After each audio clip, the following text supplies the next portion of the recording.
후보자 등록이 시작된 오늘 새누리당의 계파 갈등도 본격적으로 막이 올랐습니다. 유승민 의원이 탈당을 선언하고 새누리당 공천관리위원회가 진박 이재만 후보의 단독 공천을 결정하자 김무성 대표가 이른바 진박 후보들이 나서는 5개 지역의 공천장에 도장을 찍지 않겠다고 선언하고 부산으로 떠났습니다. 영도 다리에 서 있는 김무성 대표의 모습 참 초라해 보였습니다. 그래서 오늘 투표임은 진정한 진박임을 자처하는 후보자 한 분과의 라이브 인터뷰를 준비했습니다. 먼저 비박계 의원들의 무소속 출마로 지형이 복잡해진 수도권 상황부터 짚어보고 가겠습니다. 장부경 PD가 정리했습니다.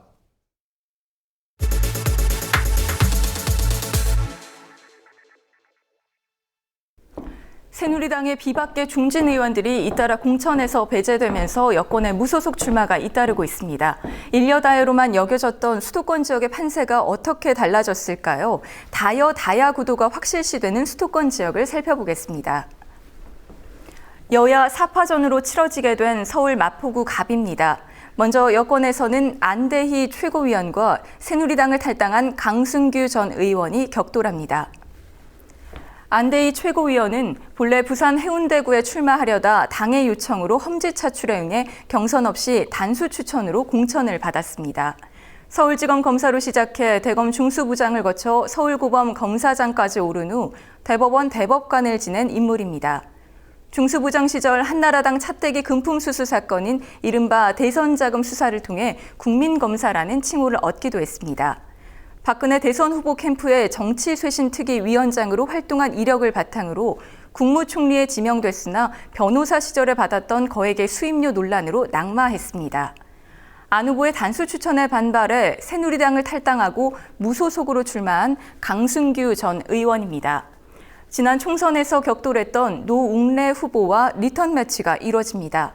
기자 출신으로 이명박 서울시장 인수위원회 대변인, 이명박 대통령 인수위원회 부대변인을 거쳤으며 전 18대 국회의원을 역임했습니다. 이에 맞서는 야권 후보들 보겠습니다. 더불어민주당의 노웅래 후보입니다. 마포구에서 내리 5선을 한 고 노승환 전 국회부의장이 부친으로 3선에 도전하는 현역 의원입니다. 전국 언론노조 부위원장을 역임했고 17대 국회의원, 열린우리당 대변인을 거쳐 현재 이 지역 의원입니다. 국민의당의 홍성문 후보입니다. 지난해 말 더불어민주당을 나와 국민의당에 입당했습니다. 기업인 출신으로 현재 안철수 정책네트워크 내일 실행위원입니다. 오늘 김무성 대표가 무공천 지역으로 발표한 서울 은평구 을입니다. 김 대표가 단수 후보 추천자에 대한 의결을 하지 않겠다고 밝혀 총선 출마가 불투명해진 유재길 후보입니다. 은평 미래연대 대표를 역임했고 대통령 비서실 연설기록관실 자문위원으로 활동했습니다. 국민의당 유성엽 의원의 동생입니다. 공천 배제로 탈당해 무소속으로 출마한 이재호 의원입니다. 김 대표의 발표에 결정적 영향을 준 인물 중 한 명입니다. 한나라당 사무총장과 원내대표 등을 지냈고 2007년 대선에서는 친이교의 좌장 역할을 맡아 이명박 전 대통령의 당선에 기여한 인물입니다. 여권의 수도권 중도 보수를 대표하는 정치인으로 결국 주류인 친박계와의 갈등이 낙천으로 이어져 탈당했습니다. 이에 맞서는 야권 후보들입니다. 더불어민주당의 강병원 후보입니다. 노무현 대통령 청와대 행정관을 지냈고 임종석 전 서울시 정무부시장을 경선에서 꺾고 최종 후보가 됐습니다. 정의당 김재남 원내수석 부대표입니다. 녹색연합 사무처장, 정의당 원내대변인으로 활동했으며 현재 비례대표 의원으로 지역구에 출사표를 던졌습니다. 국민의당 고연호 후보입니다. 새정치민주연합 서울시 은평을 당협위원장을 거쳤으며 국민의당 창당 발기인입니다. 막말 파동으로 당내 물의를 일으켜 공천에서 배제된 윤상현 의원의 지역구인 인천 남구 을입니다. 새누리당 공천을 받은 김정심 인천시당 여성위원장입니다. 김 위원장은 인천 계양갑에서 컷오프됐고 한동안 공석이었던 자리를 막판에 들어와 공천을 받았습니다. 다른 곳에서 이미 컷오프됐고 지역 기반도 취약한 후보를 공천해 사실상 윤상현 구하기 아니냐는 비난이 나옵니다. 박근혜 대통령을 사석에서 누나라 부른다는 윤상현 의원입니다. 막말로 당내 물의를 일으켜 공천에서 배제되자 결국 탈당해 무소속으로 출마했습니다. 현 정권에서 대통령 정무특보를 지냈으며 18대부터 이 지역 의원으로 이번 20대 총선에서 3선에 도전합니다. 이에 도전하는 야권 후보들입니다. 더불어민주당이 야권 연대를 위해 후보를 내지 않아 단일 후보로 나선 정의당 김성진 인천시당 위원장입니다. 국민의당에서는 안기욱 변호사가 출사표를 던졌습니다.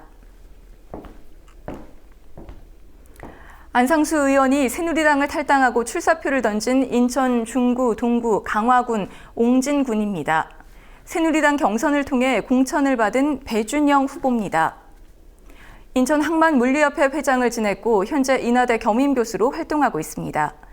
이에 반발해 무소속으로 출마한 안상수 의원입니다. 기업인 출신 정치인으로 민선 3, 4대 인천시장을 역임했고 15대 국회의원을 거쳐 현재 이 지역 의원입니다. 야권 후보들 보겠습니다. 더불어민주당 정책위 부의장인 김찬진 후보와 전 인천 동구청장을 지낸 정의당 조택상 후보가 경선을 통해 후보 단일화를 합니다. 국민의당에서는 한국지방정부연구원장인 김회창 후보가 출사표를 던진 상태입니다. 제2의 강남으로 전통적으로 여당 강세 지역인 경기 성남시 분당을 보겠습니다. 야당 후보가 승리한 적은 분당 선거구가 생긴 이래로 단 한 차례였습니다. 바로 손학규의 분당대첩이라고 불렸던 2011년 재보궐선거였습니다. 당시 분당을 후보로 나섰다가 손학규 전 당대표에게 공천을 양보하면서 분당대첩을 견인한 인물로 꼽히는 더불어민주당의 김병욱 후보입니다. 손학규 전 대표 정책특보와 이재명 성남시장 선거대책위원장을 지냈습니다. 국민의당 윤은숙 전 경기도 의원입니다. 8, 9대 경기도의회 의원을 지냈으며 국민의당 성남중원에서 컷오프돼 지역구를 바꿔 단수 공천됐습니다. 이에 맞서는 여당 후보들입니다. 새누리당의 단수 공천으로 후보가 된 현역인 전하진 의원입니다. 한글과 컴퓨터 대표이사였으며 박근혜 대통령이 새누리당 비대위원장 당시 정보기술 전문가로 영입한 인재로 정부의 창조경제 전도사로 통합니다. 새누리당의 공천 배제로 무소속으로 출마한 임태희 전 의원입니다. 이 지역구에서 16대에서 18대까지 내리 3선을 한 중진입니다. 현재 한국정책재단 이사장으로 한나라당 대변인과 정책위의장을 역임했고 이명박 정부에서 고용노동부 장관과 대통령 실장을 지냈습니다. 야권이 분열하면서 여당의 우세가 점쳐지는 상황이었습니다. 하지만 공천 과정에서 비박계 배제 논란으로 무소속 출마가 잇따르면서 여당도 분열하는 모양새입니다. 후보 단일화가 선거 판세에 어떤 영향을 줄지 지켜봐야겠습니다. 투표의 힘, 장부경입니다. 국민의 투표권을 지키기 위한 기획 취재 내 표를 지켜라 두 번째 순서입니다. 이번에는 지난 2014년 지방선거 당시 논란이 되었던 무효표 문제를 살펴보려고 하는데요. 선거관리위원회는 과연 무효표와 관련된 세간의 의심을 불식시킬 수 있는 대책을 준비했을까요? 국민TV가 단독으로 취재한 내용 노지민 기자가 전해드립니다. 지난 2014년 6.4 지방선거, 박원순 당시 서울시장 후보란에 선명하게 기표된 투표지들이 줄줄이 미분류표로 넘겨집니다. 기계 오류는 없다던 선관위의 주장이 깨지는 순간이었습니다. 게다가 당시 지방선거에서는 무려 54,016표, 지방선거가 시작된 이래 가장 많은 표가 무효 처리됐고 경기도지사, 부산시장 선거의 경우 무효표가 후보 간 득표차를 앞서면서 부정개표 논란까지 불거졌습니다.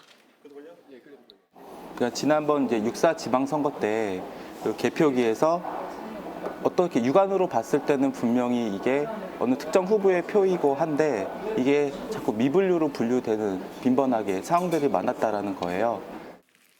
개표소에 모인 표는 투표지 분류기를 통해 자동으로 집계되고 심사집계부에서의 수검표, 검열위원회 확인을 거친 뒤 위원장에 의해서 최종 개표 결과가 공표됩니다.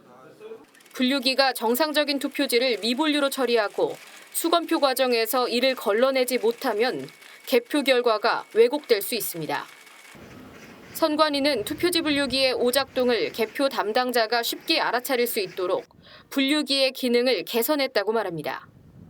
투표지가 걸려 있으면은 그거를 해가지고 인식이 됐으면은 해당 투표지 그 함으로 넣어야 되고 그런 거를 사람이 해야 되는데 화면이나 그런 거를 바로 알 수 있도록 하는 기능 그렇게 좀 편하게 했어요, 그걸요. 20대 총선 개표에 사용되는 투표지 분류기는 모두 1,523대. 이 기기들 모두 기능이 보완된 신형이라는 것이 선관위의 설명입니다.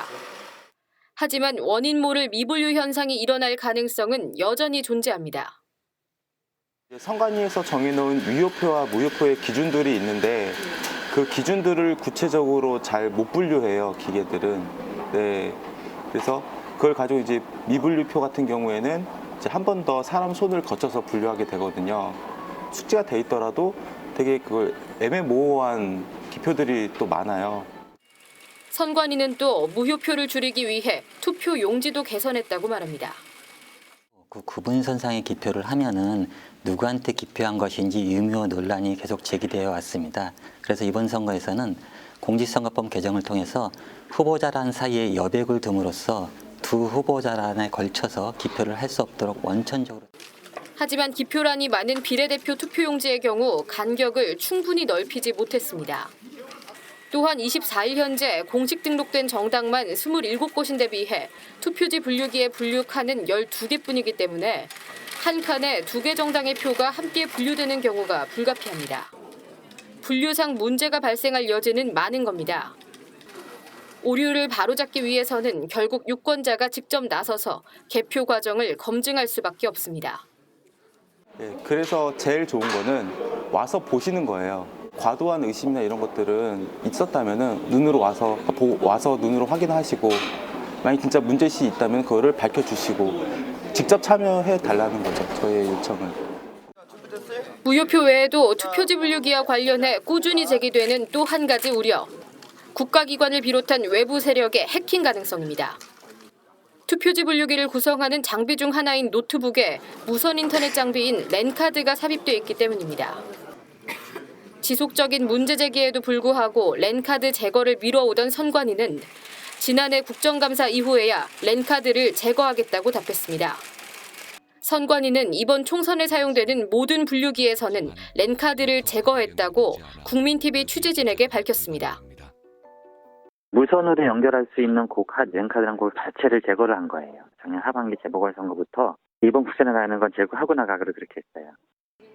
투개표 감시에 나선 시민들은 개표 결과의 왜곡 여부를 검증할 계획을 세우고 있습니다. 선거 파티, 시민의 날개 등이 주관하는 투명선거 시민참여단은 개표 과정에서 기기 판독 결과와 수검표 결과, 최종 공표 결과를 비교하고 실시간으로 알릴 예정입니다. 국민TV 뉴스 노지민입니다. 이제 진정한 진박 정치인을 자임하면서 출마한 후보자를 만나볼 텐데요. 오늘 총선 유랑팀은 경남 창원에 가 있습니다. 김종훈 기자, 어떤 후보자와 함께 계십니까?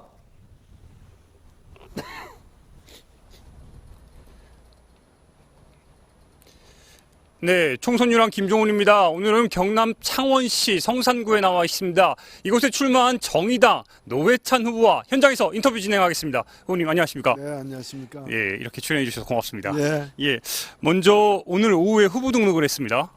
예, 그렇습니다.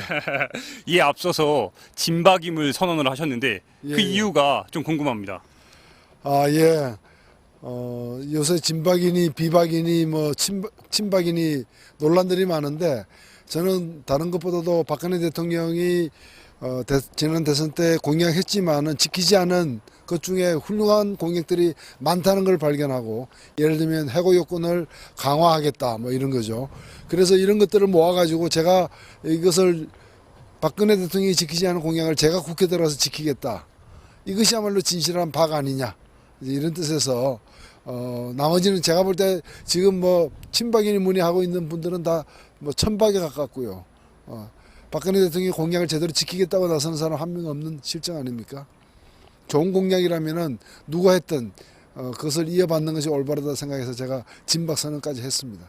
앞으로 진박으로서의 제 후보님의 선전 좀 기대하겠습니다. 예, 고맙습니다. 네.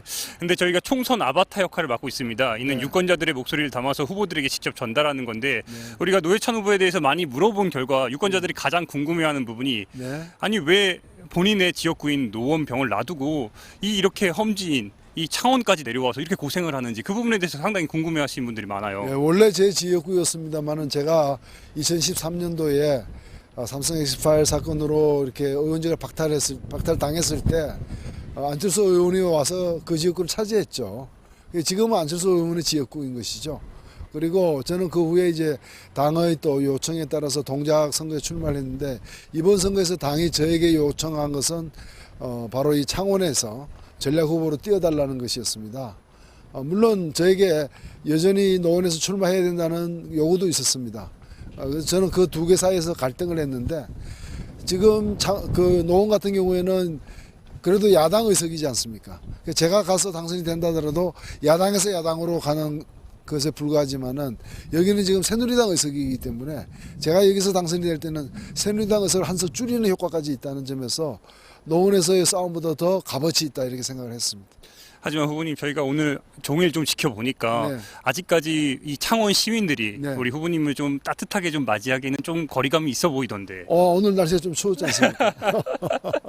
예, 저는 뭐 대한민국의 봄은 2016년 대한민국의 봄은 창원에서부터 시작된다고 믿고 있습니다. 반드시 창원에서 진짜 봄이 어떤 건지를 제가 보여드리겠습니다. 네. 우리가 창원하면 흔히들 떠오르는 게 권영길 전 의원이 많이 떠오릅니다. 창원에서 17대, 18대 이제 의원을 지냈고, 네. 근데 19대 때 지난번 총선 때 보면은 야권이 분열돼서 새누리당이 당선되는 결과를 낳기 때문에 유권자들의 이번에 바람은 야권 연대가 잘 돼서 다시 창원을 좀 수복하길 바라는 그런 모습이 있는데 어떻게 야권 연대 진행 상황은 좀 어떻습니까? 뭐 1단계로는 야권 연대 이전에 진보 후보 간의 단일화가 필요했었습니다. 네. 지난 총선에서도 야권 연대가 안 됐다기보다는 진보 후보 간의 분열로 인해서 패배를 했기 때문에 이번에는 민주노총이 주관하는 조합원 투표를 통해서 진보 후보 간의 단일화는 이미 이뤄냈고요. 그리고 두 번째로 이제 더민주당 후보와의 단일화, 야권 단일화가 지금 합의가 되었고 조만간 진행이 될 것입니다. 걱정할 이유는 없습니다. 근데 이제 예를 들어서 투표 용지에 우리 후보님의 이름도 들어가고 더민주의 이제 이름도 같이 들어가게 되면은 유권자들 입장에서는 좀 헷갈리지 않을까 이런 우려도 있고. 그럼 그 투표용지 인쇄하기 전에 끝내면 되죠. 그러니까 투표용지 인쇄하기 전에 끝내기로 했습니다. 한번 기대를 좀 해보겠습니다. 예. 그 하나 더 좀 여쭙겠습니다. 지금 영남 같은 경우는 특히 경남 지역 같은 경우는 지난번 총선 때 16곳 중에 한 곳밖에 야권이 차지하지 못했습니다. 근데 이번에 지금 저희가 좀 확인을 해보니까 그래도 3-4군데 정도는 좀 경합 중인데 이번에 좀 어떻게 보십니까? 저도 뭐 한 그 16군데 중에서 서너 군데는 이번에 야당이 탈환할 가능성이 크다고 생각하고 있습니다. 그 지역 중에 창원도 좀 포함될까요? 창원이 제일 위에 있는 것 같습니다. 예, 알겠습니다. 좀 지역구 좀 이야기 좀 해보겠습니다. 네. 이 창원 어찌 보면 지금 우리 후보님이 여기 내려왔을 때 이 창원을 처음에 봤을 때 가장 바꿔야 될 부분, 이 부분은 좀 바뀌어야 된다 그런 부분이 좀 있을 것 같은데요. 뭐 성산구 주민들이 저한테 하는 얘기는 뭔가 하면 창원시의 선거구가 5개인데 5명이 다 새누리당 의원이다. 일당 독재라는 뜻이죠. 그래서 뭐 다른 걸 바꾸는 것보다 그것부터 바꿔야 된다. 그래서 창원에 최소한 한 명의 야당 의원이 있어야 된다면 그건 성산이다. 이런 얘기를 주민들로부터 직접 들은 적이 많습니다. 그래서 창원의 정치 지형을 바꾸겠다. 이것이 저희 첫 번째 공약입니다. 끝으로 한 가지만 더 여쭈겠습니다.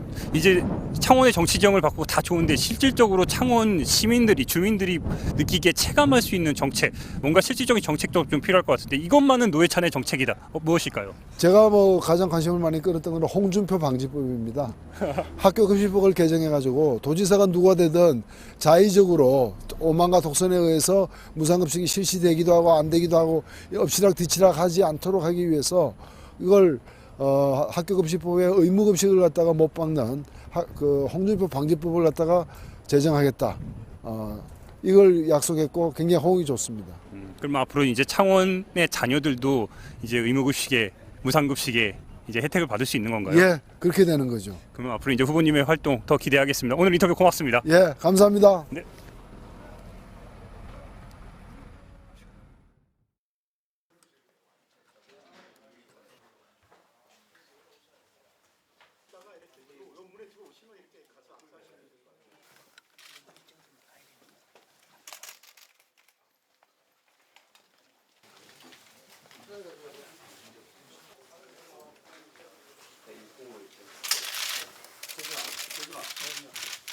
제 이름이 큰 희망입니다.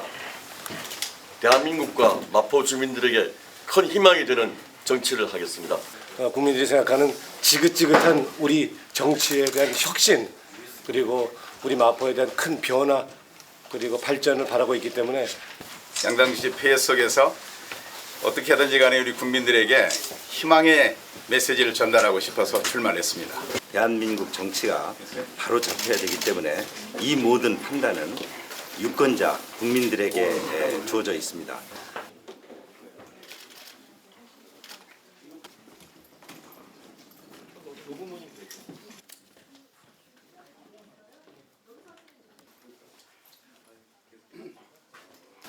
겸허히 국민의 심판을 기다립니다. 꼭 우리 유권자들의 선택을 받을 수 있도록 최선을 다하겠습니다. 정청래 눈물도 닦아드리고 지지자들의 눈물도 닦아드리고 당도 반드시 승리하겠습니다.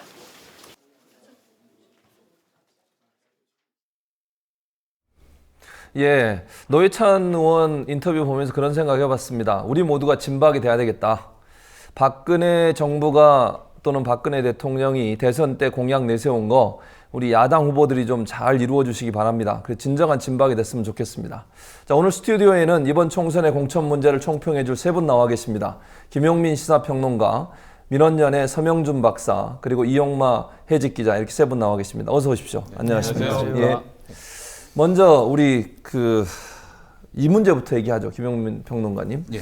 아시는 것처럼 이제 김무성 대표가 도장 들고 튀었단 말이에요. 예. 부산으로 튀었습니다. 예.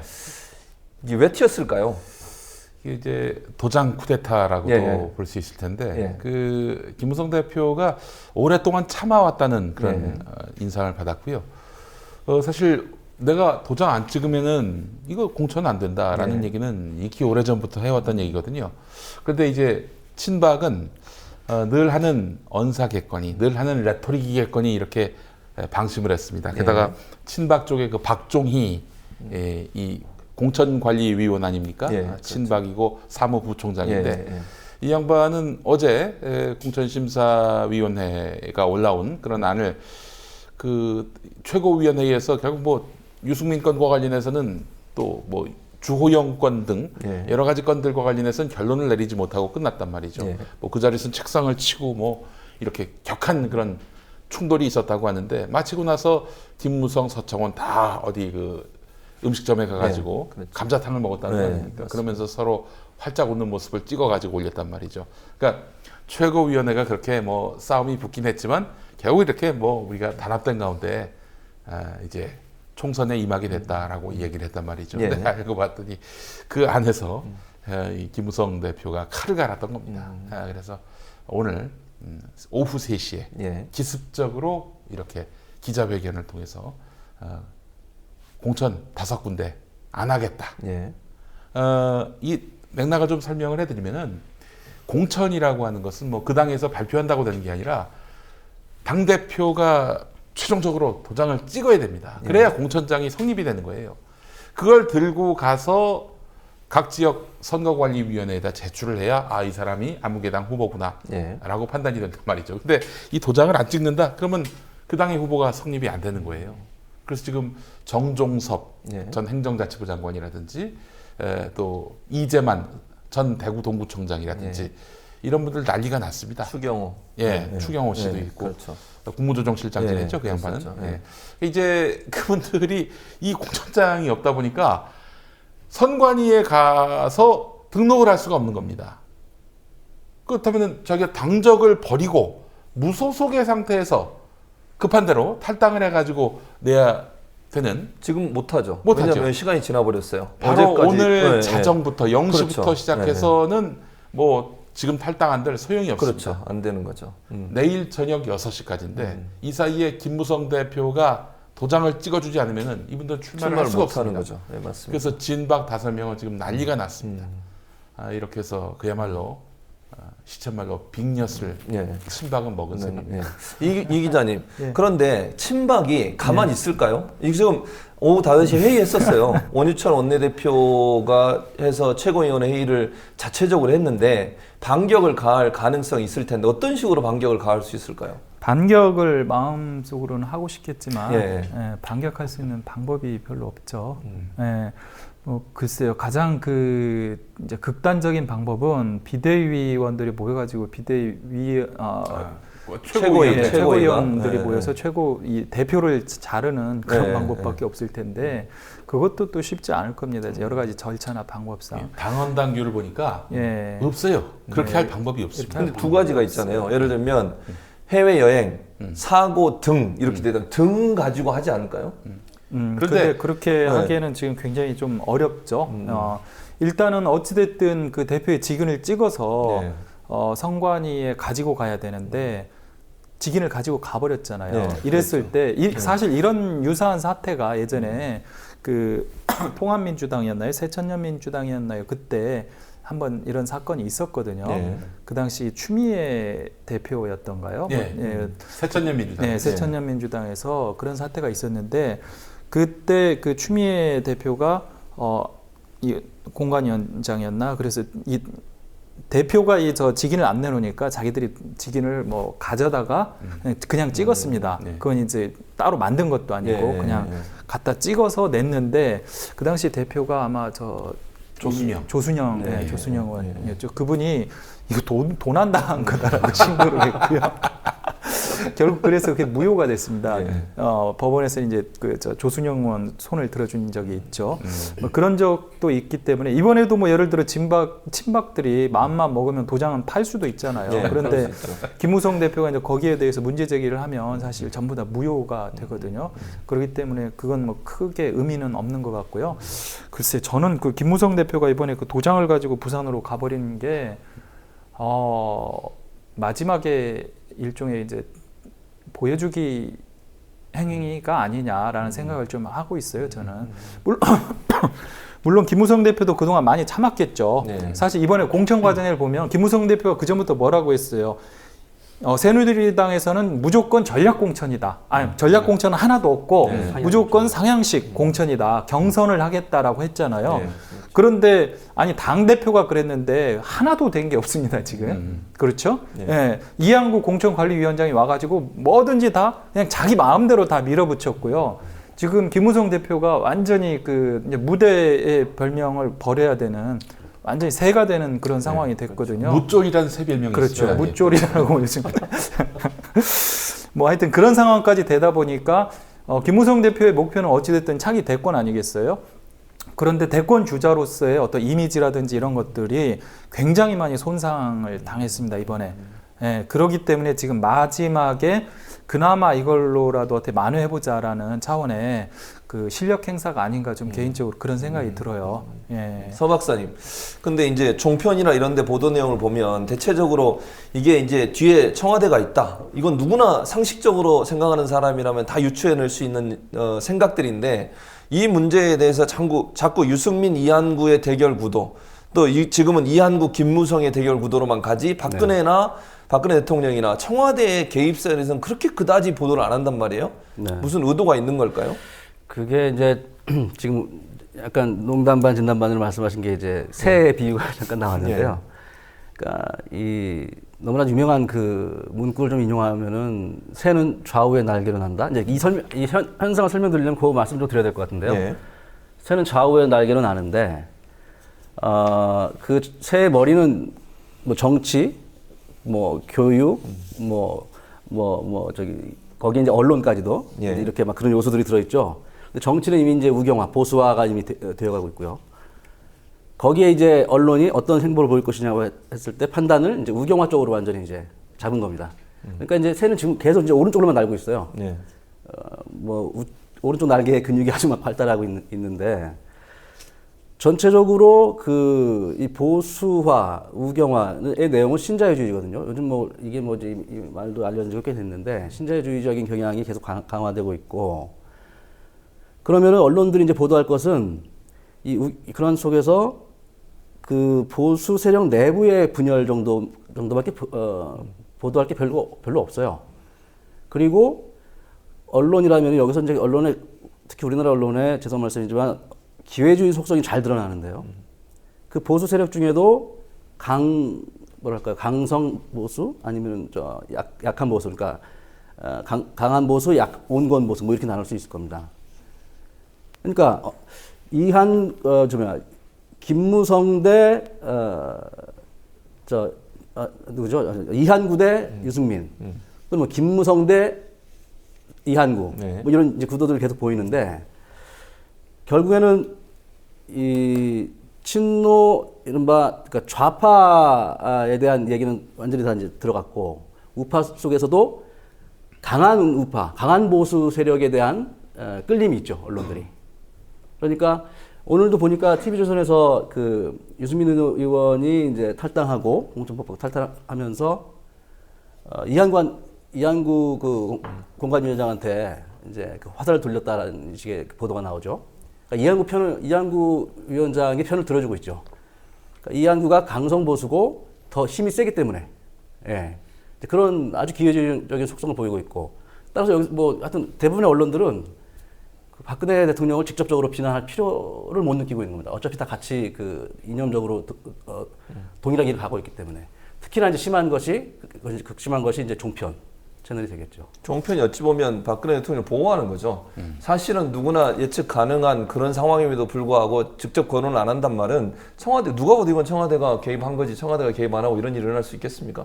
유승민 의원이 잘려나간 이유가 뭐예요? 대통령한테 반항해서 그런 거 아니에요, 결국은. 네. 그런데 그런 얘기를 전혀 안 하고 자꾸 다른 맥락으로 보도를 해나가는 것은 특별한 목적이 있는 거죠. 네. 여기서 이제 우리 김영민 평론가님, 그러면 옥새 투쟁하고 있는데 네. 30시간의 법칙 있잖아요. 과연 끝까지 갈까요? 이거는 뭐 그 김무성 대표로서는 테러를 스스로 다 불태워버린 그런 사안이기 때문에 아마 관철할 거라고 저는 생각을 합니다. 이거 관철하지 않으면은 뭐 정계 은퇴를 선언하는 것과 마찬가지거든요. 이게 사실은 김무성의 그 대선 스케줄하고도 다 연관이 돼 있는 행보라고 저는 봅니다.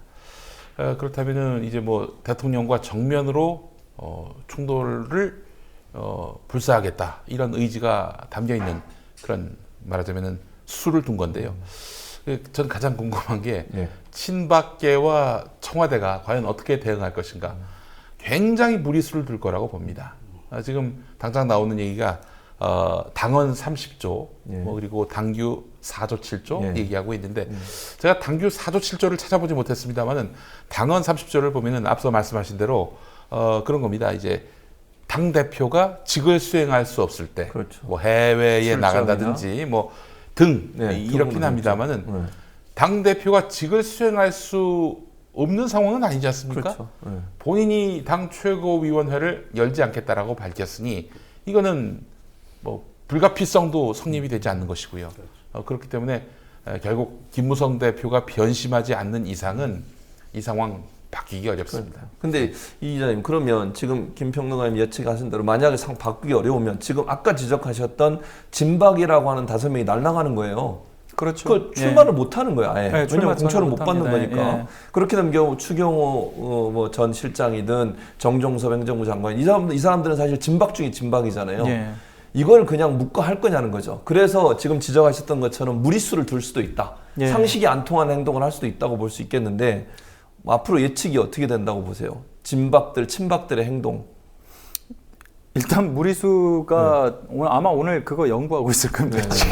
지금 이 시간에 어떻게 하면 이 난국을 타개할 수 있을지 그걸 그 연구하면서 아까 뭐 당헌, 당규 뭐 여러 가지 다 뒤져보고 있을 거예요. 그래서 가능한 수가 뭐가 있는지 다 뒤져볼 텐데 글쎄요, 오늘 그 공식적으로 선관위에서 그런 식으로 유권 해석을 해줬어요. 5명 출마 불가능하다는 식으로. 왜냐하면 앞서 이야기한 것처럼 무소속으로 출마하려면 어젯밤 자정까지 이분들이 탈당을 했어야 되고요. 유승민처럼. 그렇죠. 어제 그래서 뭐 새누리당에서 한 뭐 5-6명 나갔잖아요. 탈당을 어제 급하게. 이제 그것처럼 탈당을 했어야 되는데 그런 상황이 아니기 때문에 지금은 당을 바꿔서도 나올 수가 없습니다. 네, 지금 그렇죠. 무조건 새누리당으로만 나가야 돼요. 그럼 예. 출마를 못 해요. 그렇죠. 네. 그런 상황이기 때문에 그럼 새누리당 대표의 직인이 찍혀야 돼요. 예. 예. 그런 상황이기 때문에 아마 거기에 맞춰서 지금 온갖 그 잔머리를 굴릴 텐데요. 글쎄, 제가 봐서는 뭐 지금 현재로서는 뾰족한 수는 안 보이는데 또 어떤 또 그 잔머리를 굴리는지 한번 지켜보시죠. 지금 뭐 쉽지는 않아 보입니다. 지금 많이 나오고 있는 화면이 지금 부산에 내려간 김무성 대표가 영도 다리에서 이제 바다를 바라보는 그렇죠. 과한 액션이죠. 과한 퍼포먼스고 과한 설정이고. 근데 저는 이때 또 주머니에 있는 옥새를 바다에 던지는 이거면 어떨까? 던지면 아마 새로 팔 수도 있어요. 분실물이기 때문에. 네. 그렇죠. 분실물이기 때문에 새로 파면은 할 말이 없습니다. 이제. 그렇군요. 이벤트는 좋은데. 그다음 또 한 가지는 이게 그 최근에 가장 TV조선 같은 경우에 계속 방송 심의에 많이 걸리잖아요. 네. 뭐 품위 또는 뭐 방송의 공정성, 객관성 가장 많이 걸렸던 프로그램 중 하나가 TV조선의 장성민의 시사탱크예요. 이분이 예전에 야당 국회의원 하지 않았나요? 네, 그렇죠. 그렇죠. 민주당 국회의원이었죠. 근데 이분이 그래서 장성민 진행자가 잘렸어요.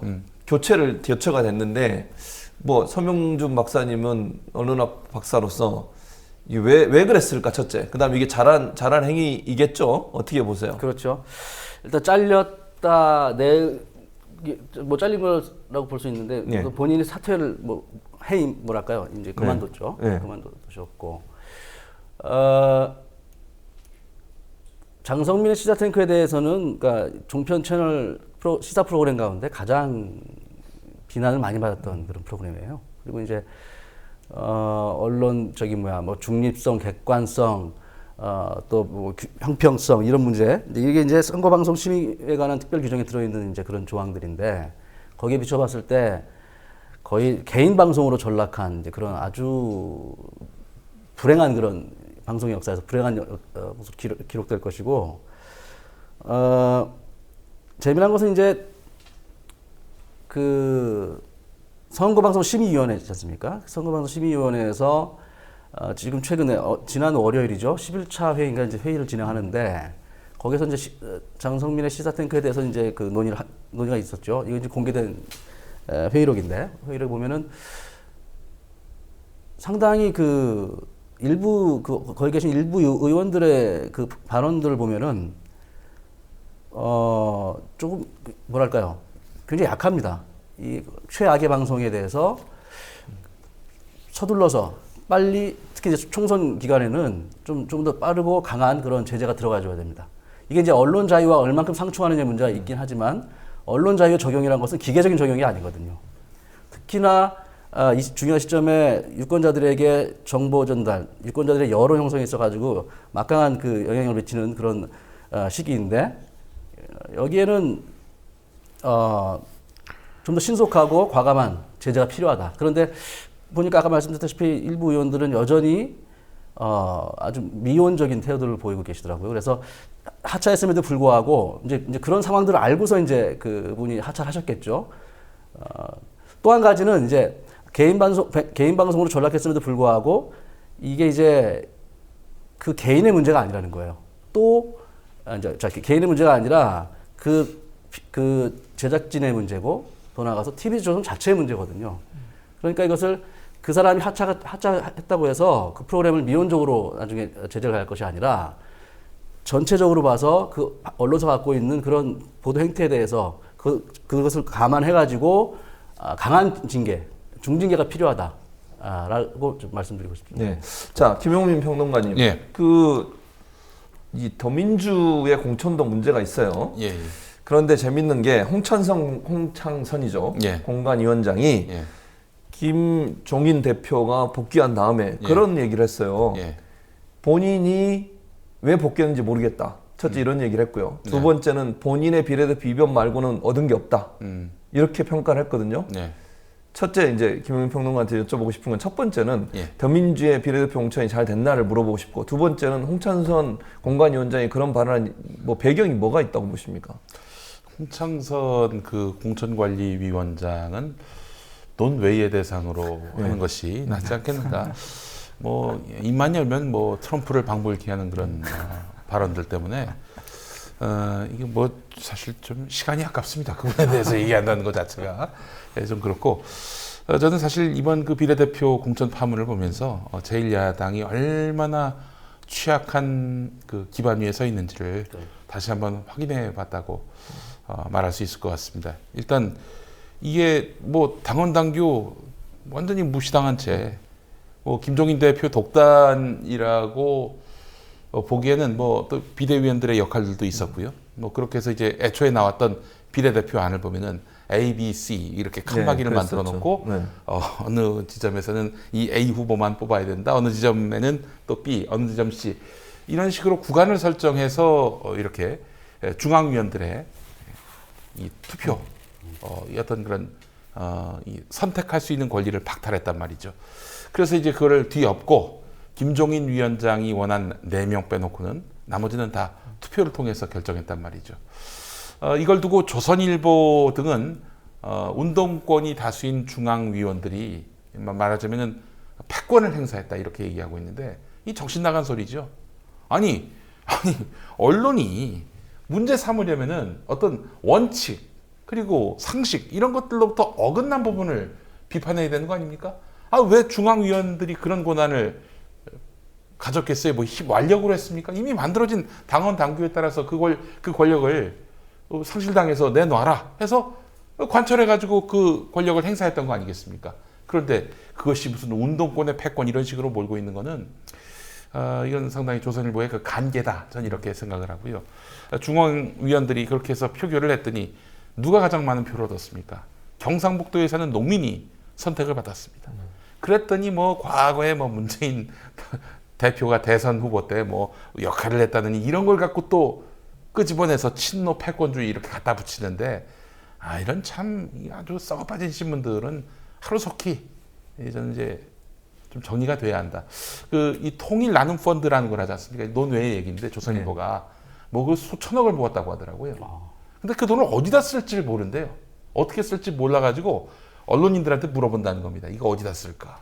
저는 제언하고 싶습니다. 조선일보 폐간 비용에다가 쓰면은 통일 나눔 펀드에 아주 그 의미에 충실한 그런 쓰임새라고 생각을 합니다.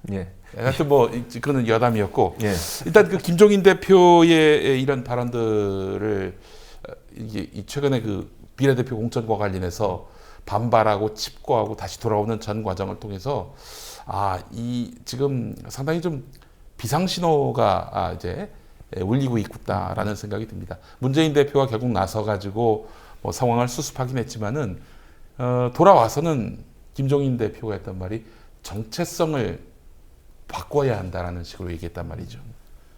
운동권, 그 투쟁성 이런 것들을 탈색한 그런 것들을 다 이렇게 드러낸 야당의 정체성을 만들겠다는 얘기인데 이 이야기는요, 그 아주 굉장히 심각한 문제라고 생각을 하고요.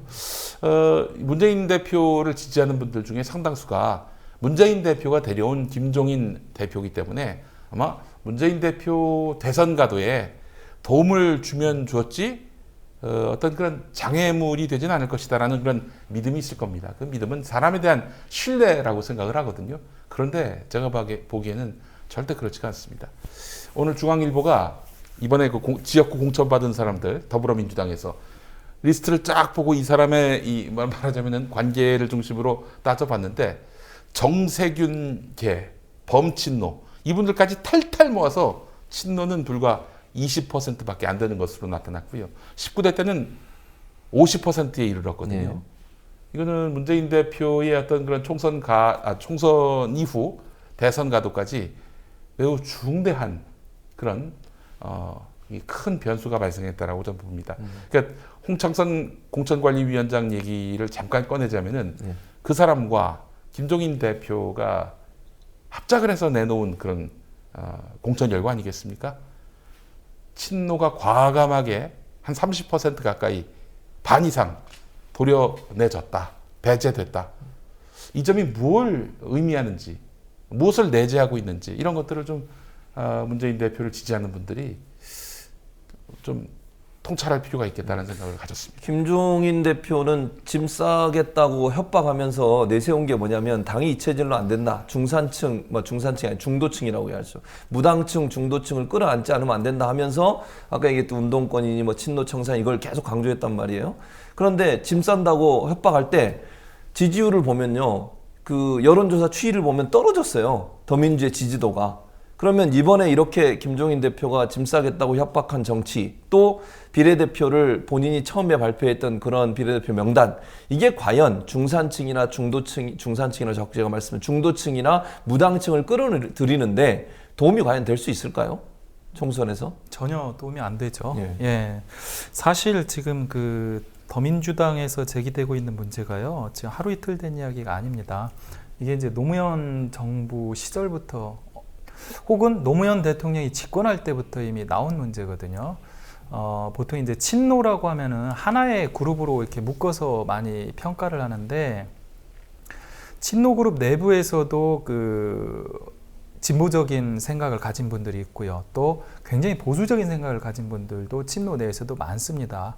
그래서 그 노무현 정부에 대해서 비판을 할 때 많이 나오는 이야기가 좌측 깜빡이 켜고 우회전한다는 이야기를 하잖아요.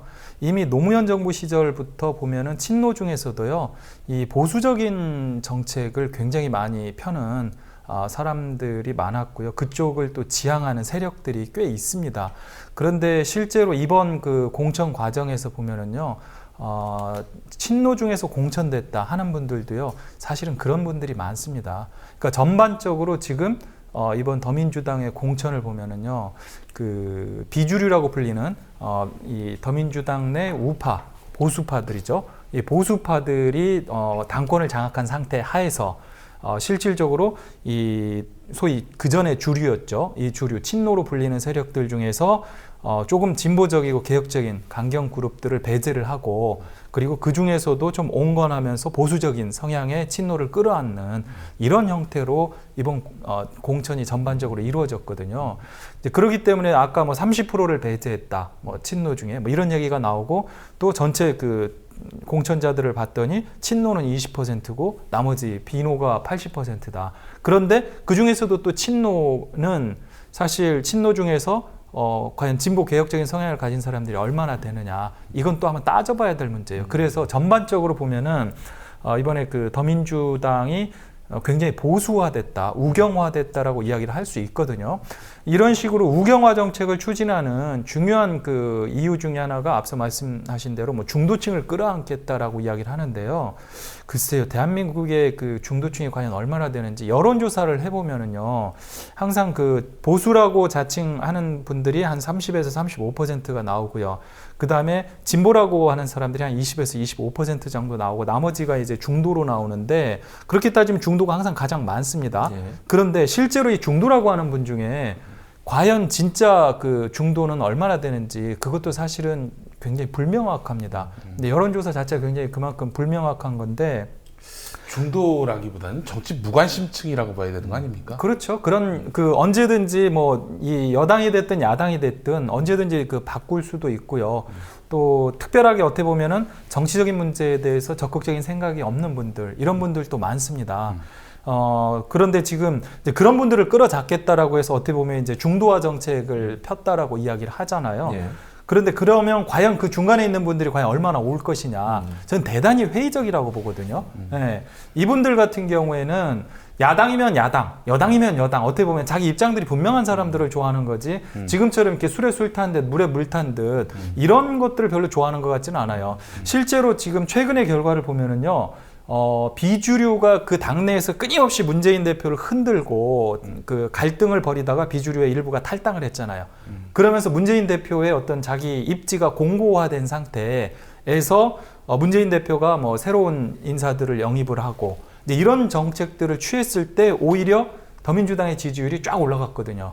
네. 그러니까 쉽게 말하면 야당이면 야당다운 모습들, 뭐 이런 모습들을 취할 때 오히려 지지율이 올라갔고, 이런 때는 그 원래 그 이 진보적인 성향의 그 야당 지지자들이 일단은 뭉치고요.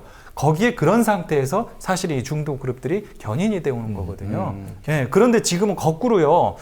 중도층을 자기들이 더 확보하겠다라고 하면서 이제 우경화를 하잖아요. 근데 문제는 우경화를 하다 보면 원래 지지층이 탄탄한 상태에서 우경화를 한다라면, 중도화를 한다라면 오히려 확장을 할 수가 있습니다. 그렇지. 예, 그런데 지금은 원래 지지층이 이 더민주당에서 지금 강력한 지지를 보내는 상태가 아니에요. 그 흔히 뭐 이것을 DJP 연대라든지 노무현 후보가 정몽준 후보와 단일화했던 거하고 비교를 하는데요. 그때하고 비교하면 이게 전혀 반대입니다. 오히려. 그 무슨 얘기냐면 DJ 같은 경우는 자기 지지층이 명확했어요. 거기에다 JP와의 연대를 통해서 오히려 충청권의 유권자들을 흡수하는, 그러면서 확장 정책이 편 거거든요.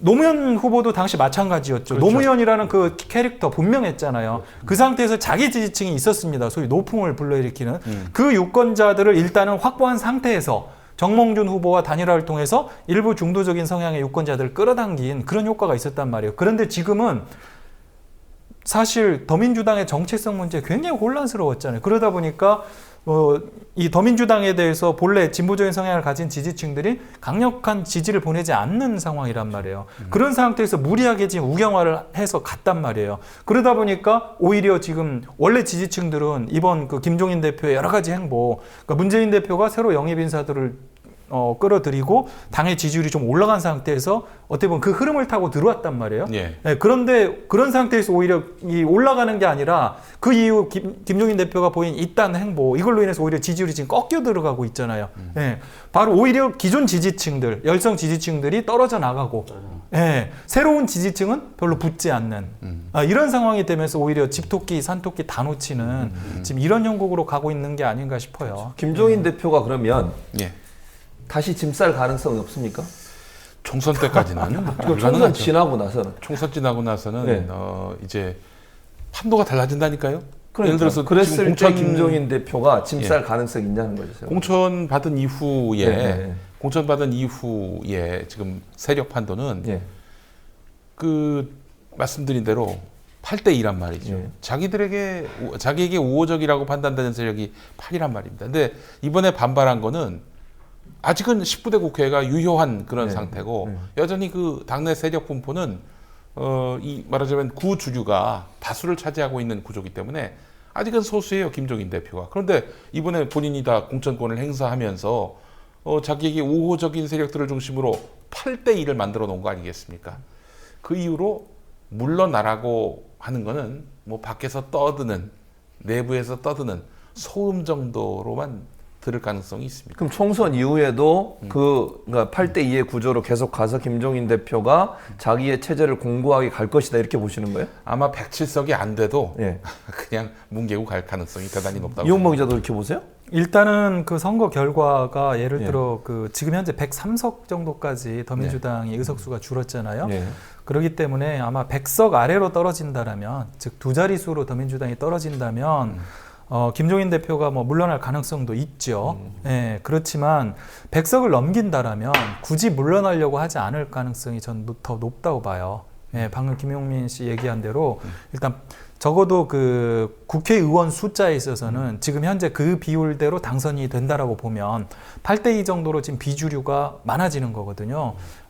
그리고 또 비주류의 입장에서 그동안 끊임없이 문재인 대표를 흔들었던 비주류의 입장에서 볼 때 김종인 대표의 솔직히 말해서 이제 쓰임새, 이게 과연 다 했느냐를 봤을 때는 자기들 입장에서 김종인 대표가 조금 더 총대를 메고 당을 이끌어주기를 바랄 가능성이 많거든요.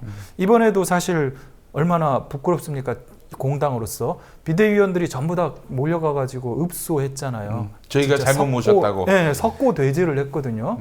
참 이게 전 그 모습을 보면서 아니 이게 제대로 된 그러니까 그런 모습을 보인 그 대표를 총선 이후에도 계속 끌고 간단 말이에요? 저는 그게 이해가 안 돼요. 아니 비례대표 본인 안 하겠다고 해놓고는 2번 찾지 않습니까? 저는 뭐 그것만 보더라도 뭐 107석 뭐 그 약속이 뭐 지켜지지 않는다고 해서 그렇다고 해서 뭐 자기의 어떤 그런 그 자리를 직을 쉽게 내놓지는 않을 거라고 판단이 됩니다. 근데 그러니까 100석 아래로 간다면 아마 참패라는 그런 언론의 평가가 나올 거고요. 그렇게 되면은 자리를 유지하기는 힘들겠죠. 그렇게 되면 비례대표까지 던지고 나가야 되겠죠. 그럴 가능성도 저는 있다고 보는데 이게 이제 지금 현재보다 높은 100석 이상이다라고 보면 그때는 또 달라질 수 있다는 거죠. 이미 자기가 미리 그 깔아놨잖아요. 우리 그 107석 현재 의석수 이 지지자들 농락하는 거죠. 107석 얻으려고 이 난리를 쪼갭니까? 아니 과반도 지난번에는 아니고 127석이었어요. 네. 127석이 그 참패한 거라면서 그 책임을 또 저한테 또 묻지 않았습니까? 아니 그럼 제가 없으면은 그 지금 탈당해가지고 그 당적도 없어요. 그러면은 127석 이상은 해야 되는 거 아닙니까? 그러니까 107석을 갖고 그 정도면은 선방한 거다. 그러면 이렇게 여쭤볼게요. 만약에 지금 말씀하신 것처럼 107석 아니면 100석 이상이 돼도 당당하게 자기는 잘했다고 생각하고 계속 자리를 지켰다. 그러면 더불어민주당의 미래는 어떻게 될 거라고 생각하세요? 이제 그게 참 그 묘연해지는데, 근데 지지자는 그 의석의 그 의원들 성향과는 무관하게 지지자들은 여전히 그 지지자들이거든요. 그분들 대다수는 여전히 문재인 대표에 대해서 지지하고 있고, 또 상당수는 또 노무현 전 대통령, 또 그 이전에 김대중 전 대통령의 그 맥을 잇는 이런 야당성, 전통적인 야당성을 지지하는 그런 분들이란 말이죠. 그러면 지지자와 이 당이 이게 말하자면 괴리되는, 이격되는 그런 현상이 발생한다고 보는데, 이렇게 된다면은 다음 대선은 뭐 예측하기 쉽지 않은 거죠. 그럼 그걸 그대로 끌고 가야 돼요? 다음 대선 예측이 어차피 어렵다. 그 총선이 끝나면 지금 비대위 체제잖아요. 그렇기 때문에 새롭게 전당대회를 하든지 조직 정비를 새로 해야 됩니다. 그건 뭐 반드시 해야 될 상황이고요. 자연스러운 일인데 방금 얘기한 대로 총선의 결과에 따라서 이제 김종인 대표가 자기가 할 일이 더 있다라고 했잖아요. 그걸 김종인 대표가 그냥 국회의원 하나 하면서 할 일을 하려고 하겠어요? 뭔가 이분은 자기가 끌고 가야 되는 사람이란 말이에요. 절대 조수로도 만족을 못 하시는 분이에요. 그렇기 때문에 그 새누리당 비대위원으로 있을 때도 몇 번 당무 거부하고 그랬잖아요. 그랬죠. 그렇기 때문에 이분은 자기가 총선에서 100석 이상을 얻고 그런 상황이 되면 총선 지난 다음에도 자기가 끌고 가려고 할 겁니다. 그러려면 뭐 전당대회를 나오든지 아니면 무슨 수를 또 내야 될 텐데 전당대회를 나오게 되면 사실상 당원 투표를 통해서는 되기는 쉽지는 않겠죠. 그렇기 때문에 그렇기 때문에 누군가 그러면 뭐 대타를 내온다든지 뭐 이런 식으로 해서 저는 개인적으로 무슨 생각이 드냐면 지금 현재도 사실은 불만이 있지만 총선 때문에 김종인 대표가 지금 나가면 여러 가지로 어렵잖아요. 그 상황 때문에 참고 있다고 봐요. 그런 사람들이 많다고 보는데 그렇죠. 그 지지자들이나 당원들이 그게 만약에 총선 끝나고 어느 정도 이제 결정이 다 되잖아요. 그러면 그때도 가만히 있을 거냐는 거죠. 그게 중요한 게 뭐냐면은 전당대회가 언제 열리느냐. 지금 비대위 체제니까 당대표를 뽑아야 되지 않겠습니까? 그 비대위 체제가 언제 종결되고 새 당 지도부가 들어서느냐, 이것도 굉장히 중요한 변수입니다. 5월이냐 6월이냐가 굉장히 중요해요. 왜냐하면은 지난 12월 초에 안철수 의원을 비롯한 이른바 비노 성향의 의원들이 당을 쪼개고 나가지 않았습니까? 박차고 나가지 않았습니까? 그때 이제 또 함께 맞물렸던 현상이 집단 입당 현상이었습니다. 한 10만 넘었죠? 뭐 10만 그 정도의 그 당원들이 입당을 했는데 그분들이 누구겠습니까? 다 이른바 친노 친문으로 분류되는 그런 성향의 이 당원들이란 말이죠. 근데 그 당원들이 당대표 선출에 관여할 수 있는 시점이 6개월 뒤입니다. 입당 시점으로부터. 그러면은 이 5월 이전에 만약에 하게 된다. 그러면은 상당히 이 집단 입당한 그 사람들의 이 어떤 영향력으로부터 자유로운 그런 구조가 되겠죠. 그러니까 그분들이 투표권을 행사하지 않는 그런 당대표가 나오게 되겠죠. 근데 6월 이후부터는 이 양상이 다릅니다.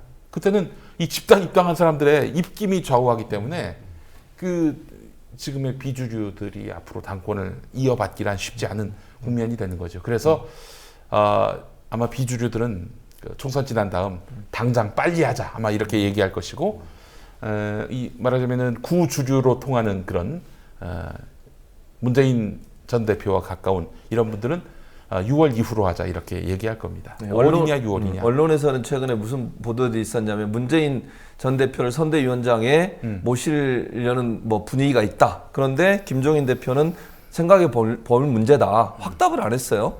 이용마 기자는 어떻게 보세요? 그거 선대위원장으로 임명할 가능성이 높다고 보세요? 아니면 김종인 대표가 문재인 전 대표의 전면에 나서는 거, 예전에도 그런 얘기 했잖아요. 전면에 나서는 건 별로 도움이 안 된다 이런 얘기 했는데 어떻게 분석하십니까? 솔직히 전 잘 모르겠습니다. 김종인 대표의 초식을 잘 모르겠어요. 그게 무슨 얘기냐면 지금 이번에도 자기 그만두겠다라고 그 파문을 일으키니까 이제 비대위원들이 또 사의를 표명해서 사표들을 또 써갔잖아요. 그것도 사표를 또 다 받았습니다.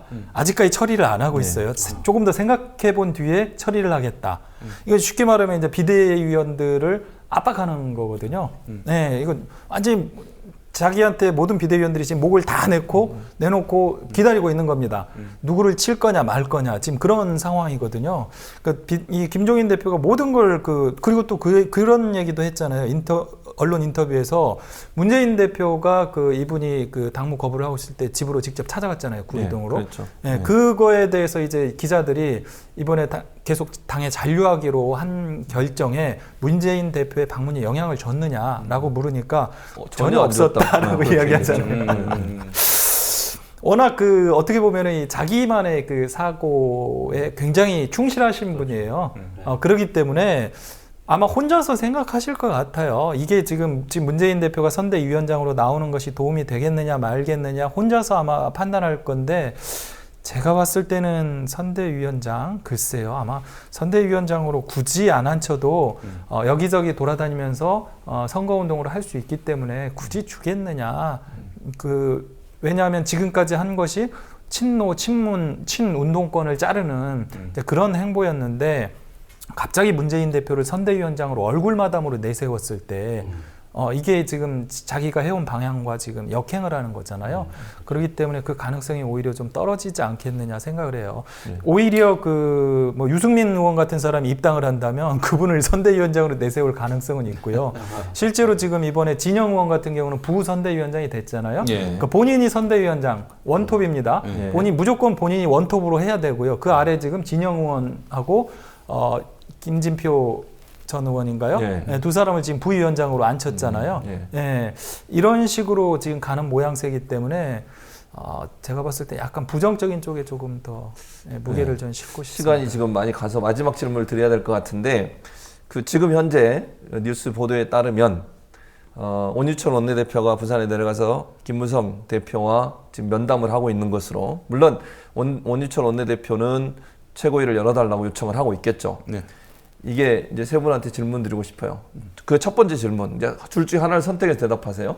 두 번째, 국민의당 안철수 대표가 문을 못 닫고 출발할 정도로 들어 눕고 엘리베이터도 안 닫힐 정도로 사람들이 막 반항한다고 표현할까요? 아니면 공천에 대해서 반발한다고 표현할까요? 그런 모습이 국민의당이 과연 제3당으로 성공할 수 있을까? 이 둘 중에 하나를 선택하셔서 세 분 대답해 주시죠. 우리 김용민 두 질문에 단답으로 답하겠습니다. 그러시죠. 1번 원유철이 뭔데? 박근혜 대통령이 내려와서 설득을 해도 모자랄 판에 원유철이 뭔데? 이게 이제 제 1번 답이고요. 2번은 왜 그분들이 탈당했겠습니까? 사실은 공천받고 이렇게 자리 얻으려고 그렇게 해서 탈당해서 자기 독자적인 정치 세력 만든 거 아니에요? 전혀 이상할 것 없는 현상이다. 이렇게 정리하겠습니다. 이용마 기자님. 저도 원유철 원내대표가 일단은 압박을 받았겠죠. 친박 쪽이 야 빨리 쫓아가서 잡아와라. 대통령이 직접 나서리 이런 거 아니에요?